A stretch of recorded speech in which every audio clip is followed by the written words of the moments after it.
When you looked at that horrible woman last night, you said, I don't think so. I don't think. She would not be my first choice, that I can tell you. Man. You don't know. That would not be my first choice. Donald Trump saying that at least one of the women coming out against him isn't attractive enough for him to have groped on an airplane. 9 women have now accused the Republican nominee of unwanted touching or kissing. Since a leaked tape revealed him talking about grabbing women, are more to come? Does it matter to voters? Joining me now, Paul Begala, CNN commentator and senior advisor to a pro-Clinton super PAC, Republican Congresswoman Renee Elmers of North Carolina, Alice Stewart, CNN political commentator and former communications director for Senator Ted Cruz, and Bakari Sellers, CNN political commentator and Hillary Clinton supporter. Let me start with you, Congresswoman. Donald, I guess the point of saying that these women are not telling the truth and these charges are false is one thing. Saying, look at her, there's no way I would ever grope someone that looked like that. I mean, I'm guessing that that's not what you would recommend to him. No, absolutely not. And, you know, first I'll just say the issue of groping, when we're talking about this issue, this is sexual assault. So we're accusing a man of sexual assault here. And I'm not going to debate who's telling the truth, but it is a she said, he said situation. What I will say is that just to correct you, I'm sorry. So she said, she said, she said, she said, she said, she said, yeah, she said, she said, she said situation. Well, but let's be fair. We have the same situation with the Clintons, both with Bill Clinton, of course, and then of Hillary Clinton defending and attacking those women as well. You know what? Let's move on. If we're going to talk about the issues that affect women in this country, let's talk about the fact that there are 2 million more women who are in poverty today than when Barack Obama took office. 3.5 million more people altogether. Let's talk about the issues that affect women. Let's talk about health care for women. Let's talk about how poverty plays a role in cardiovascular disease, which is the #1 killer of women and is also the most for women of color. Let's talk about the real issues moving forward, and let's move on. I mean, we would like to talk about the real issues moving forward. It's not as if Hillary Clinton began this debate. In fact, if you remember just last week at the Republican debate, you had a quote-unquote press conference where Donald Trump trotted out the alleged accusers of Bill Clinton and sat there and wanted to talk about it. And it's as if we have to believe Bill Clinton's accusers when they say something, but we do not believe the accusers of Donald Trump. That's first. And second, Hillary Clinton, I mean, the audacity of some people to tell Hillary Clinton how she should treat the women with whom her husband cheated with, I think is just beyond the pale. Hillary Clinton's on the ballot, not Bill Clinton.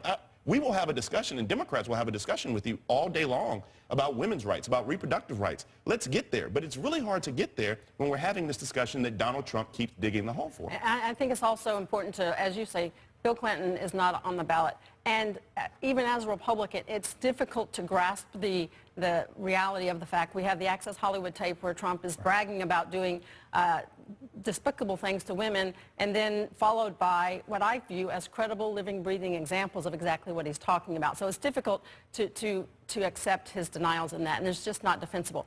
If I were advising him, I would say, look, get off of this topic. This is not a winning topic. Go back to what helped you win the Republican nomination. Talk about your plans, which he has a good plan for jobs and the economy. Talk about those issues and drive that, and don't continue to talk about this other topic. That's not a winning issue for either one of them. You're still going to vote for Donald Trump. You're still planning on voting for Donald Trump. I'm a Republican. I'm going to support the Republicans. So, and it looks as though, let's just show this tape. I mean, this graphic in this new poll. Do Trump's comments on this tape make you more or less likely to vote for him? No difference. 63%, less likely 35%.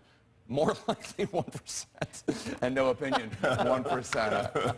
I guess they pulled Jared Fogle in prison. But what do you what's your reaction to that? It's a couple of things. First, 68% in the same poll. This is the ABC News Washington Post poll. 68% say that in fact they believe that Mr. Trump made unwanted sexual advances. I think for the reason Alice states. The most damning witness here is Donald Trump. Correct. Who said he did these things, and now accounts have come forward with contemporaneous corroboration. But Paul, let me ask you, I mean, the fact is, and there was this piece in the New York Times saying, the first major party women nominee is pretty quiet on this, and one cannot help but conclude that it's because she knows that there are credible charges against her husband. Well, I would say stay tuned. She raised similar issues directly with Donald Trump in the first debate. Correct, when she talked about Alicia Machado, which was very different. It wasn't sexual advance, I want to be clear. But he was mocking beauty queens weight, which a lot of people found really offensive. So she did raise it in the first debate.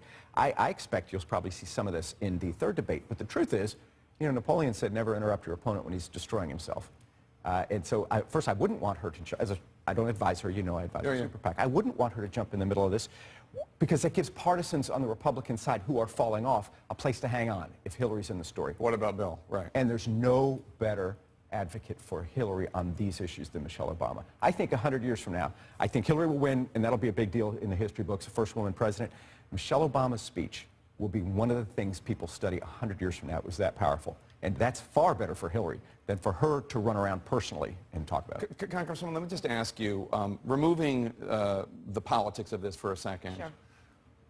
The issue of sexual assault and the issue of women coming forward, I have been surprised to hear from so many women friends and so many people in my family, yes, this happens all the time. Not as a commentator, but just as a human being. Don't you think this is a moment for our country? As a woman, as a mother, I will tell you, and as a nurse, that over 60% of sexual assaults go unreported. So that gets back to the issue here. Why now? I understand if these things happen. You're questioning the timing of when I'm they're not coming out? questioning what these women are saying, but I do believe that we have due process in this country. And 3 weeks before an election, how can this man defend himself? So let's not pretend. But you also said another comment that I found was interesting. You said women in this country, their bodies and their reproductive rights. That is right out of the Democratic playbook. We as women care about every issue. It is not just about our bodies. It is not just about I will come to you first after the break, Bakari. Just stay there. Coming up, Hillary Clinton keeping a low profile as her campaign secrets are revealed by WikiLeaks. What will she say about them at the next debate? Stay with us. This is it. Round 3. My argument is not with his supporters, it's with him. When Bernie Sanders said she had bad judgment, she has really bad judgment. It all comes down to this. He wants to talk about what we've been doing the last 30 years. Bring it on. The election of Hillary Clinton would lead to the destruction of our country. Clinton. And by the way, WikiLeaks just came out with lots of really unbelievable things just minutes ago. In fact, I almost delayed this speech by about 2 hours. It's so interesting. Donald Trump talking about the WikiLeaks hack into Clinton campaign chairman John Podesta's private email server. Reuters is reporting the emails show the Qatari government appearing to pledge $1 million to the Clinton Foundation while Hillary Clinton was still serving as Secretary of State. This despite Clinton's agreement that the foundation would not accept foreign government money without State Department review beforehand. The panel is back with us. Bakari, let me start with you. Doesn't Hillary Clinton and Bill Clinton, don't they owe an explanation at the very least on this seeming skirting of the rules? Well, the first thing is, when I read the Reuters article, what it doesn't show is that the Clinton Foundation actually got the $1 million. What it doesn't show is that there was any ethical breach. I mean, that is, we're trying to make something out of nothing here. All the email does show is that they wanted time with Bill Clinton and they wanted to present a check. We don't know what happened after that point. So I think we're actually missing the larger issue here, though. After we talk about what's in these emails, people want to just legitimize and normalize these emails. What we're talking about is a government, an outside government, the Russian government, attempting to undermine our democracy. And we're normalizing that. We're acting as if that is something that should happen in today's America, and it should not. We know that these hacks come from the Russian government. We know WikiLeaks is acting as a foreign agent, but we're still normalizing it in mainstream media. Let me just ask you this, Alice, because forgetting whether or not the Russians are trying to play a role in this, and that is a serious issue, I don't want to belittle it, but aren't Republicans playing with fire here by accepting and applauding WikiLeaks? Because at some point they're going to run, WikiLeaks and the Russian hackers or whomever are going to run out of people to hack who are Democrats, and they're going to say, well, let's take a look at what Rudy Giuliani's got going on. And at that point, it will be impossible for Republicans to say, wait a second, these are stolen documents, we can't give credence to them. Well, clearly, I mean, the source of it and the timing of it does indicate that Russians have a hand in this and that they are trying to influence the outcome of this election, without a doubt. And yes, I think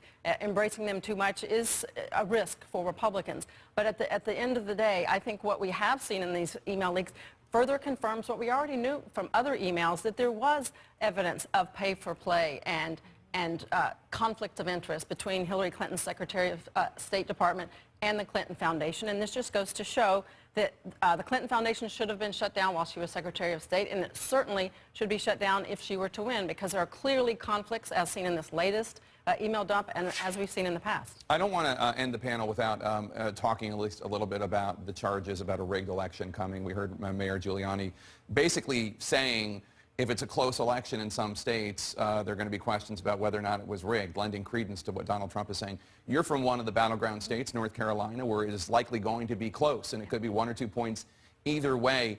Do you have any concerns about Mayor Giuliani, Donald Trump, others calling into question election results?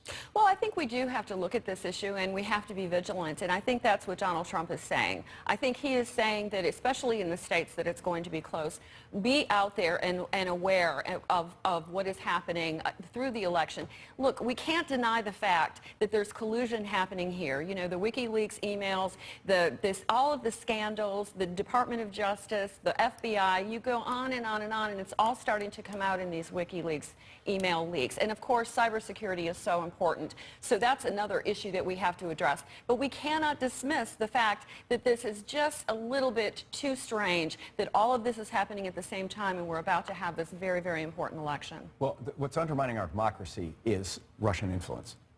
They play this game all around the world, right? They went into Europe, they go into other countries, they try to destabilize the democratic system. And that's what they're trying to do here. And Rudy, maybe unwittingly, is feeding into the Russians' goal here to undermine faith in our democracy. Far better men than Rudy Giuliani or Donald Trump gave their lives for this democracy. And the notion that politicians like them, for their own narrow interests and helping Putin's interests, would undermine our faith in our democracy, it's despicable. And as a matter of empirical data, the Brennan Center for Justice has looked at this. Voter fraud almost never, ever occurs. The Bush Justice Department had a whole task force on this, and I think they had like a dozen cases out of hundreds of millions of voters. So in actual fact, voters need to know this is the greatest democracy on the face of the earth and the cleanest, and it's been proved even by the Bush Justice Department. And for Rudy or for Trump to undermine that is despicable. The Trump campaign and Trump supporters, and something that the congressman just said, they are encouraging this behavior where we're going to go out and watch and be vigilant and see what happens. And when you read some of the quotes that have been made by his supporters at his rallies, it even gets to the point of we're going to intimidate. We just want them to feel. One guy said, I'm going to go out and I'm going to find all the Muslims and African Americans and Hispanics and people who don't speak American, and I don't want to do any harm to them. That's a quote, speak American. Yeah, and I just want to make them nervous. We've come too far in this country where we've intimidated at polls for this to still occur. We have to leave it there, unfortunately. Great panel. Thank you, one and all, for being here. Coming up, Bob Dylan, political pundit.